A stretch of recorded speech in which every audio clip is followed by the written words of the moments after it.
नमस्कार, आदाब। मैं सुशील। द फील्ड में आज हम बात करेंगे, क्या 2024 का चुनाव फेक न्यूज के सहारे जीता जाएगा? जी हाँ, आप मानिए ना मानिए, 2024 के चुनाव की मुनादी हो चली है। अगर अफवाह, फेक न्यूज, प्रोपेगेंडा, झूठी खबर हेडलाइन बनने लगे, आपकी सोशल मीडिया पे फ्लैश करने लगे, आपके व्हाट्सएप में आने लगे, तो आप तय मानिए कि 2024 के चुनाव की तैयारी हो चली है। लेकिन सवाल है कि मौजूदा सत्ता, क्या उसके पास विकास के जो दावे हैं, मदर ऑफ डेमोक्रेसी का जो कॉन्सेप्ट है, वो सबको छोड़कर अब वो फेक न्यूज के सहारे चुनाव जीतेगी?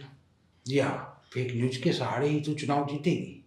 एक मजहब को दूसरे से लड़ाना, यह काम हो चला 2019 में। हिंदू को मुसलमान से लड़ाकर सत्ता ने वो जगह पा ली। अब क्या बचा? भाषा से भाषा को लड़ाओ, जाति से जाति को तो बाद में लड़ाया जाएगा, वो विधानसभा के चुनाव में लड़ाया जाएगा। अगर अखबारों में, सोशल मीडिया में, व्हाट्सएप में यह न्यूज फ्लैश करने लगे कि बिहारी के खिलाफ तमिलनाडु में कोई आंदोलन चल रहा है, तेलंगाना में कोई आंदोलन चल रहा है, हिमाचल प्रदेश में कोई आंदोलन चल रहा है, पंजाब में कोई आंदोलन चल रहा है, बंगाल में कोई आंदोलन चल रहा है, राजस्थान में आंदोलन चल रहा है, केरल में आंदोलन चल रहा है, आंध्र प्रदेश में आंदोलन चल रहा है, छत्तीसगढ़ में आंदोलन चल रहा है, तो आप तय मानिए ये फेक न्यूज है। मैं इन राज्यों का नाम क्यों ले रहा हूँ? 9 राज्य हैं जहाँ बीजेपी की सत्ता नहीं है, और बीजेपी के लिए सबसे बड़ी चुनौती अभी यह है कि 9 राज्यों में जो लोकसभा के चुनाव होंगे, वहाँ कैसे घुसपैठ की जाए, क्योंकि वहाँ की राज सत्ता जिन पार्टियों के पास है, वो पार्टी अमन चाहती है, वो किसी एक दूसरे के खिलाफ लड़ाना नहीं चाहती है। लेकिन मौजूदा सत्ता का जो मूल मंत्र है, मूल मंत्र यही है, एक को दूसरे के खिलाफ खड़ा कर दो, जनता को जनता के खिलाफ खड़ा कर दो, पुलिस को वकील के खिलाफ खड़ा कर दो, जज को मंत्री के खिलाफ खड़ा कर दो। हर एक दूसरे के खिलाफ खड़ा करके अपनी सत्ता को की मौजूदगी को बरकरार कैसे रखा जाए, यह सबसे बड़ी चुनौती है। मैं यह बात क्यों कह रहा हूँ? देश की अर्थव्यवस्था कोई एक राज्य से नहीं चलती है, सभी राज्य एक दूसरे से जुड़े हुए हैं। तमिलनाडु बिहार से जुड़ा हुआ है, बंगाल बिहार से जुड़ा हुआ है, हर राज्य एक दूसरे से जुड़ा हुआ है। और पूरे हिंदुस्तान में माइग्रेंट लेबर्स का एक आंकड़ा निकाला जाए, सरकार के आंकड़े को ही आप मान लीजिए, तो 45 करोड़। उसमें अकेले बिहार और यूपी से लगभग 20% माइग्रेंट लेबर दूसरी जगह जाके काम करते हैं। वो इसलिए काम नहीं करते हैं, वहाँ जाकर बहुत अच्छा कोई माहौल मिल रहा है। अगर कोई माइग्रेंट लेबर बिहार में 75 रुपया कमा रहा है, यूपी में पूर्वांचल में 75 रुपया कमा रहा है, तो तमिलनाडु में जाकर वो 400 से 600 रुपये कमाई करता है और अपनी ज़िंदगी जीता है। लेकिन सत्ता को राजनीति करनी है, कैसे की जाए? पिछले दिनों से आप खबर पढ़ रहे होंगे, न्यूज़ पढ़ रहे होंगे, सोशल मीडिया में देख रहे होंगे कि तथाकथित जो दंगाई पत्रकार हैं, अपने आप को पत्रकार कहते हैं, अपने आप को एक्टिविस्ट कहते हैं, वो सब एक स्वर से सत्ता ने जो स्वांग रचा झूठी खबर का, उसको सोशल मीडिया पर फैलाने में काफ़ी आगे हो गए। उसकी वजह भी है, तमिलनाडु में डीएमके की सरकार है।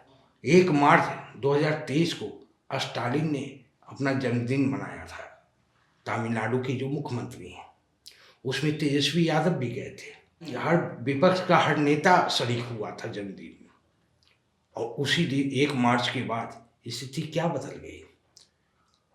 तमिलनाडु के बीजेपी का अध्यक्ष के अन्नामलाई ने फोटो के साथ ट्वीट किया। बिहार बीजेपी का ट्विटर हैंडल उस न्यूज को फ्लैश करता है। मतलब ये जो गाइडेड मिसाइल है, ये दिल्ली ने तय किया। और दिल्ली में कौन तय किया? आप सोचिए कि भारत का गृह मंत्री जो अभी अमित शाह हैं, जब बीजेपी के अध्यक्ष थे, राष्ट्रीय अध्यक्ष, तो इन्होंने आईटी सेल के मीटिंग में क्या कहा था? यही तो कहा था, हर तरह की वैसी खबर फैलाओ जिससे हमें राजनीतिक फायदा हो, हम सत्ता में आ जाए, चाहे वो खबर झूठी क्यों ना हो। यही तो कहा था। वो भारत का होम मिनिस्टर है, गृह मंत्री है। आप और हम अपने घरों को ऐसे चला सकते हैं क्या? भारत का गृह मंत्री अपने कार्यकर्ताओं को बतौर बीजेपी राष्ट्रीय अध्यक्ष जब ये सुझाव देता है, तो कौन सा बीजेपी का कार्यकर्ता चापलूसी में ऐसा काम नहीं करेगा? बिहार सरकार और झारखंड दोनों टीम भेजती है तमिलनाडु, झूठ खबर झूठी। मतलब बिहार में आपको पता है कि महागठबंधन की सरकार है, वहाँ एक प्रकार की नीतीश कुमार और तेजस्वी यादव की जो सरकार है, ऐसी हर खबर, ऐसी हर सियासत को धराशायी करने में माहिर है। लेकिन क्या था, बिहार को तमिलनाडु के खिलाफ कर दो, क्योंकि लोकसभा चुनाव में स्टालिन क्या कह रहे थे, अब 1 मार्च 2023 को जब जन्मदिन उनका मनाया जा रहा था, कि बीजेपी के खिलाफ हम विपक्षी एकता सबसे बड़ी ज़रूरत है। हम अपने आपसी घमंड को, आपसी ईगो को खत्म करके हम बीजेपी, तमाम विपक्ष के नेताओं को खड़ा होना चाहिए, विपक्षी पार्टियों को खड़ा होना चाहिए। उसके बाद तमिलनाडु सरकार सुप्रीम कोर्ट भी पहुंचती है एक खबर को लेकर। आरएसएस वहाँ हर कीमत पर दंगा करना चाह रही थी तमिलनाडु में। वो पूरे राज्य में आरएसएस की रैली निकालना चाहती है। तमिलनाडु सरकार अभी सुप्रीम कोर्ट पहुंची कि हम निकालने नहीं देंगे, ये चाहते हैं हर हालत में दंगा हो। आपको मैं बताऊं कि तमिलनाडु में 10 लाख बिहारी मजदूर काम करते हैं। तमिलनाडु में 10 लाख के आसपास माइग्रेंट लेबरर्स हैं, जो अपने अपने राज्यों से, खासकर बिहार, यूपी के ज़्यादा मजदूर वहाँ हैं। नॉर्थ तमिलनाडु, उत्तरी तमिलनाडु में आप तिरुवल्लुर, चेन्नई, चेंगलपट्टू, साउथ तमिलनाडु में तिरुपुर, कोयम्बटूर, मदुरई, ईरोड, ये सब दक्षिणी तमिलनाडु में। यहाँ पे आरएसएस अपना प्रयोग करते रहती है। तो सवाल ये है कि क्या 2024 का चुनाव में फेक न्यूज़ के जरिए ही विपक्षी पार्टियों से लड़ा जाएगा, जहाँ जहाँ उनकी सरकारें हैं? अभी आपके पास खबर भी आएगी कि बंगाल में भी बिहारी मजदूर पीटे गए, क्योंकि बंगाल में ममता बनर्जी की सरकार है, बीजेपी की सरकार नहीं है। केरला से भी खबर आएगी, आप बिल्कुल भ्रम मत पा दिएगा, ऐसी कोई स्थिति है। आपको राजस्थान से भी खबर आएगी, क्योंकि कांग्रेस की सरकार है। पंजाब से भी खबर आएगी। पंजाब में तो बिहारी मजदूर खेती किसानी में सहयोग करने जाते हैं और कुछ उनकी कमाई हो जाती है। वहाँ से भी आपके पास खबर आएगी कि पंजाब में भी बिहारी मजदूरों को पीटा गया। और खबर फैलाने वाला जो गिरोह है वो बीजेपी का आईटी सेल का मेंबर है या बीजेपी से पोषित है, क्योंकि उसको मालूम है कि ऐसी खबरों से नफरत फैलेगी, हिंसा होगी, और विपक्षी एकता जो बात कही जा रही है, ऐसे ही हम विपक्षी एकता, क्या स्टालिन बिहार में जाकर चुनाव प्रचार कर सकते हैं? नीतीश कुमार ऐसे हालात बना दिए जाएं कि एक राज्य का मुख्यमंत्री दूसरे राज्य के में जाकर चुनाव प्रचार नहीं कर सके। विपक्षी एकता जो है, अपोजिशन की यूनिटी अलायंस जो है, वो खत्म हो जाए बनने से पहले, क्योंकि मोदी सत्ता को एहसास हो चला है कि अगर विपक्षी एकता एक साथ आ गई तो फिर हम कहीं नहीं हैं। आपको पता है कि 2019 में बीजेपी को कितना वोट मिला? 100 में 37 वोट मिला। और विपक्ष को एक कर दीजिए तो विपक्ष को कितना वोट मिला? 100 में 63 वोट मिला। 37 वोट पाने वाला सत्ता में है और 63 वोट पाने वाला सत्ता से बाहर है। और वो जब इकट्ठा हो जाएगा तो मोदी सत्ता के लिए चुनौती है। हर तरकीब अपनाया जाएगा। अभी आपको कभी छत्तीसगढ़ से भी एक खबर मिल जाए कि बिहारी मजदूर को पिटाई हुई, आपको यूपी के मजदूर की पिटाई की खबर नहीं बताई जाएगी। अब तो शिवसेना भी दो भाग में बट चली है।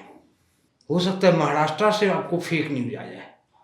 उद्धव ठाकरे पे आरोप लगने लगे। उद्धव ठाकरे के शिव सैनिकों ने बिहारी मजदूरों को पिटाई कर दी मराठी नहीं बोलने पर। लेकिन ये सब फेक खबर होगा, क्योंकि ये डिजाइन किया जाता है। और जो पुलिस तफ्तीश में फैक्ट निकल कर जो आया वो बिल्कुल साफ कर दिया। बाद में सब जिन्होंने फेक न्यूज फैलाया उन सब पे बिहार और तमिलनाडु की पुलिस ने बड़ी कार्रवाई की है। इसके लिए बिहार सरकार और तमिलनाडु की सरकार को हम लोग को शाबाशी देना चाहिए। एक बड़ी घटना होने से एक बड़ा हादसा हो सकता था, सुनियोजित था। ये सत्ता ने इसे डिजाइन किया था। और कौन? जो डिवाइड एंड रूल में विश्वास करता है, जिस डिवाइड बांटो और राज करो में जिसका यकीन है, वो एक ही तो है जो 37% वोट के साथ सत्ता में मौजूद है। बस उसे डर है कि 63 वोट पाने वाला विपक्ष एक न हो जाए, और उसी के लिए फेक न्यूज का एक सहारा दिया गया है। वाकया क्या हुआ था? पवन यादव की हत्या होती है तमिलनाडु में। उसका भाई उपेंद्र उसकी हत्या कर देता है, और तमाम दंगाई तथा कथित दंगाई पत्रकार सोशल मीडिया पे एक्टिव बीजेपी का आईटी सेल इस खबर को प्रसारित करने लगता है कि हिंदी बोलने पे हत्या हो रही है। और एक दूसरा शख्स जो फरवरी में डेथ किया उसने आत्महत्या कर ली थी। खबर क्या चलाई जा रही थी? फेक न्यूज क्या गढ़ाया जा रहा था? हिंदी बोलने पे उसकी हत्या कर दी गई। आप समझिए कि तमिलनाडु का जो मैन्युफैक्चरिंग सेक्टर है साउथ तमिलनाडु में, मतलब दक्षिणी तमिलनाडु में काफ़ी निर्माण का काम होता है, मैन्युफैक्चरिंग काफ़ी होता है। वहाँ मैन्युफैक्चर कराने वाली कंपनियां अखबारों में क्या बयान दे रही है कि हमारा तो बिजनेस ठप हो जाएगा अगर ये वापस नहीं लौटे तो। और कई मजदूरों ने तो बाकायदा वीडियो के जरिए, जो अल्ट न्यूज के जुबैर हैं, उन्होंने काफ़ी इस पे काम किया। उनको शाबाशी इस बात की मिलनी चाहिए कि इस फेक न्यूज को उन्होंने डिकोड किया। ये न्यूज कैसे फर्जी तैयार किया गया और कौन कौन लोग इसमें शामिल थे। और इसमें शामिल लोगों की तो बात छोड़ दीजिए, दैनिक भास्कर जैसा अखबार, टीवी 9 जैसा चैनल जिसको आप हर दिन देखते हैं, आपके बच्चे उसको देखते हैं, जो नफरत फैलाता है, दैनिक भास्कर सभी के घरों में आता है उत्तर भारत में, बिहार में भी पब्लिश होता है। उसने हेडलाइन क्या बनाया? हिंदी बोलने पे लोगों की हत्या की जा रही है तमिलनाडु में। बीजेपी का एक प्रोपेगेंडा वेबसाइट है, जैसे हिटलर का एक प्रोपेगेंडा साइट होता था, बीजेपी का एक प्रोपेगेंडा वेबसाइट ऑफ इंडिया। उसने कहा 12 मजदूरों को लटका कर मार दिया गया हिंदी बोलने पे। उसकी एडिटर नुपुर जयशर्मा और जो सहयोगी रोशन, दोनों के खिलाफ तमिलनाडु सरकार ने FIR किया। उत्तर प्रदेश में बीजेपी का प्रवक्ता प्रशांत उमराव पटेल, उनके खिलाफ भी तमिलनाडु पुलिस ने FIR दर्ज किया। के अन्नामलाई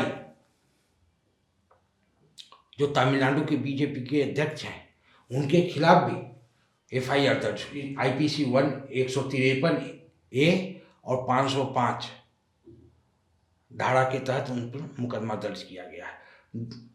मतलब ये दोनों धारा का मतलब आप समझ लीजिए कि झूठी खबर बनाकर समाज के अंदर हिंसा फैलाना या हिंसा फैलाने की भावना से काम करना, इसके लिए दोनों IPC लगाया जाता है। 153A इंडियन पेनल कोड और 505।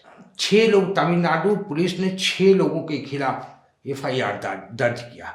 उसमें प्रशांत उमराव पटेल जो बीजेपी के प्रवक्ता हैं, इन्होंने तमिलनाडु के चीफ मिनिस्टर MK स्टालिन और तेजस्वी यादव का फोटो शेयर करते हुए मजाक उड़ाया था। ये दोनों बर्थडे मना रहे हैं और बिहारी मजदूरों की हत्या हो रही है। ये प्रशांत उमराव पटेल ही थे। आज इनको 20 मार्च तक के लिए मतलब गिरफ्तारी नहीं करने का आदेश दिया है दिल्ली की कोर्ट ने। दैनिक भास्कर के संपादक के खिलाफ नाम नहीं है। तमिलनाडु के बीजेपी अध्यक्ष के अन्नामलाई, बिहार का तथाकथित एक पत्रकार मोहम्मद तनवीर, इसने भी 12 लोगों की हत्या की फर्जी खबर को ट्विटर हैंडल से शेयर किया था। वहीं बिहार पुलिस ने कि आर्थिक अपराध जो शाखा है, इकोनॉमिक ऑफेंसेस जो विंग है, उसने धारा 153, धारा 153A, धारा 153B1, 505(1), 505C, 468, 471, 120B और IT एक्ट 67 के तहत FIR दर्ज किया। उसमें नाम किसका किसका इन्होंने नामजद किया? इन्होंने नामजद, बिहार पुलिस ने नामजद किया है भीम आर्मी का चीफ। जमुई में जो भीम आर्मी का चीफ है, डिस्ट्रिक्ट प्रेसिडेंट है अमन कुमार, उसकी गिरफ्तारी हो चुकी है।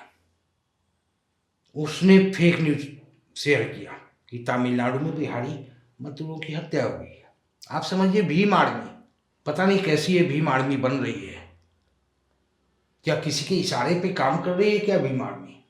अगर भीम आर्मी का चीफ, डिस्ट्रिक्ट चीफ, जिला का अध्यक्ष ऐसे खबर को अपने ट्विटर हैंडल से शेयर कर रहा है, व्हाट्सएप ग्रुप में भेज रहा है, इसका क्या मतलब है? भीम आर्मी कोई और भी एजेंडे पे काम कर रहा है, आरएसएस के एजेंडे पे काम कर रहा है।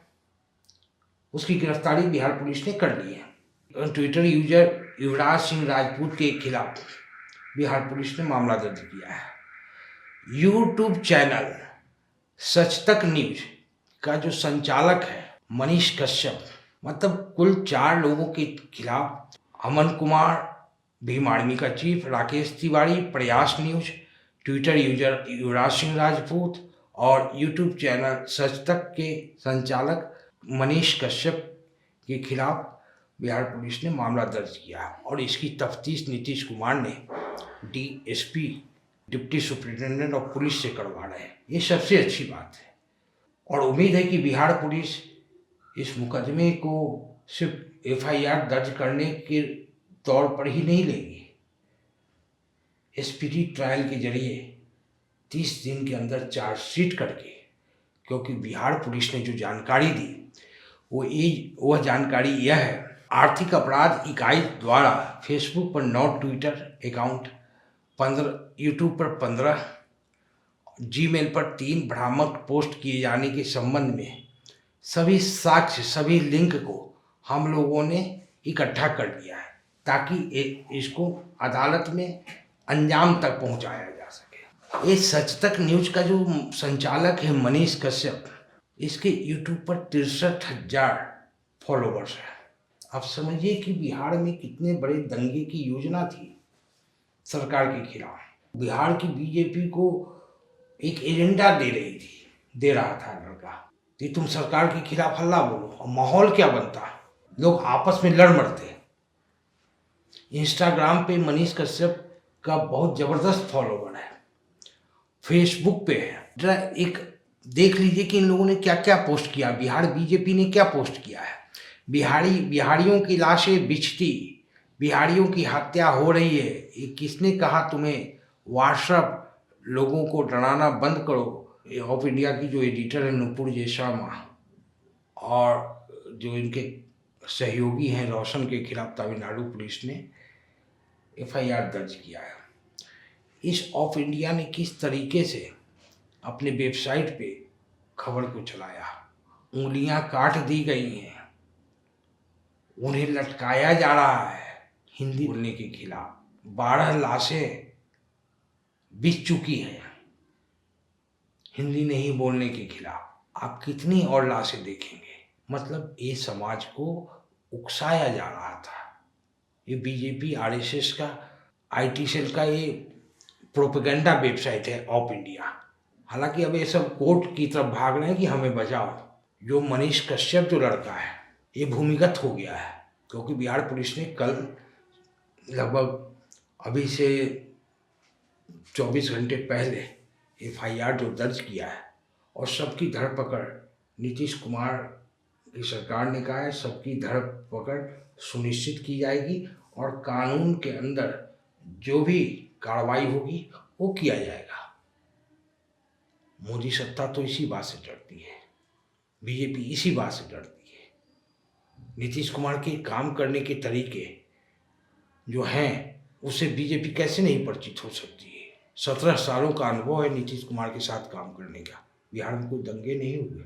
नीतीश कुमार चाहे जिस पार्टी के साथ रहे हो, उनका अपना राजनीतिक समीकरण चाहे जिस पार्टी के साथ रहा हो, लेकिन कम से कम दंगे के साथ तो नीतीश कुमार नहीं हो सकते। ये और बात है कि जिस दिन से महागठबंधन की सरकार बनी है, कोई भी ऐसा सप्ताह नहीं जा रहा है जिसमें किसी न किसी एक मुस्लिम की लिंचिंग हो रही है। ये नीतीश कुमार सरकार के लिए, महागठबंधन की सरकार के लिए चुनौती है।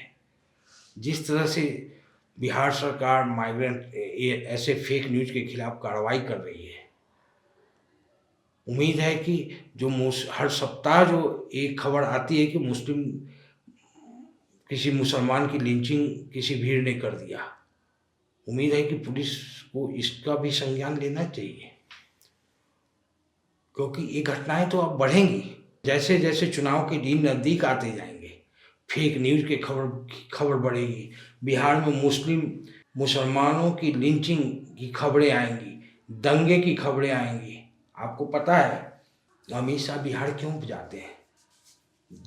जब से महागठबंधन की सरकार बनी है, 2 बार अमित शाह बिहार जा चुके हैं, और बिहार के उसी इलाके में जाते हैं जहाँ पे मुसलमान 20 से 40% है, 40% है। उसी इलाके में जाते हैं और कहते हैं काम करो। कौन सा काम करेगा?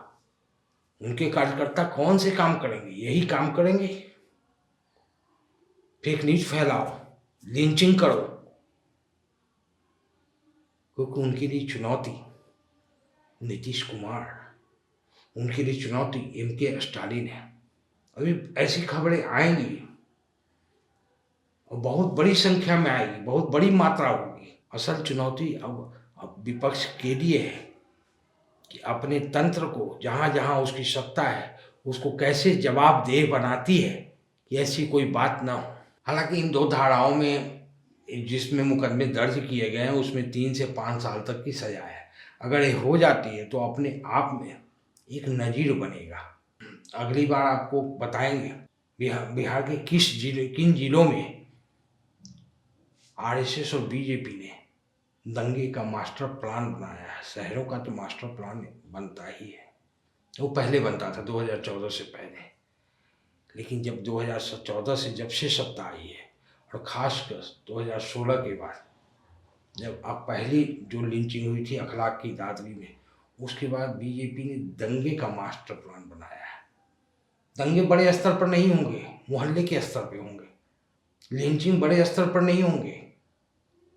कोई सप्ताह में एक खबर बननी चाहिए लिंचिंग हो रही है बिहार में। उसी तरीके से तमिलनाडु के जरिए जो खबर प्लांट की गई, हिंदी और तमिल की लड़ाई का, नफरत की खबर, ये 2024 के चुनाव की तैयारी है। बहुत बहुत शुक्रिया।